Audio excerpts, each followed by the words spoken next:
Udalez Euskaltegiaren aurrekontuak kreditu gehigarriaren bidez aldatzeko lehenengo espedientea onartzea bidezkoa da.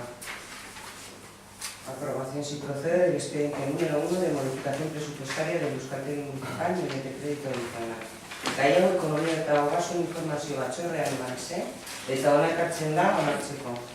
De este tema se dio cuenta en la Comisión Informativa de Economía y Hacienda y se trae al Pleno para su aprobación. Bueno, gai hau da gerritan behintzat largo egin izan da, bat izan zen Euskaltegiko juntan eta bestea honen inguruko gai guztiak tratatzeko komisioan. Honen inguruan, komentatzea bakarrik, alde batetik dela gizarte seguruak, aurtengo gizarte seguruak ordaintzeko kreditu gehigarri bat egon da. Gero beste alde batetik bigarren kapituloko bigarren kapitulan aldaketa batzuk egin dira, kontratu batzuk direla eta KPIa ego egitelako. Eta gero beste alde batetik, bigarren kapituloko inbertsio batzuk materialak, ordenagailuak eta horrelakoak erosteko.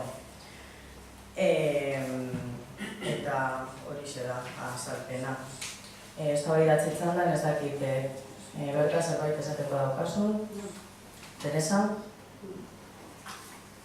Sobre este expediente que se nos presenta, decir que son gastos que no se pueden obviar. La seguridad social de los trabajadores hay que pagarla sí o sí, hay que sacar el dinero donde sea, y el resto de partidas son de funcionamiento ordinario. Comprendemos que con presupuesto prorrogado no siempre no queda más remedio que hacer así. Entonces nosotros vamos a votar a favor. Leire? Bestez bozkatu egingo dugu. 8. puntu honen aldeko bozkak.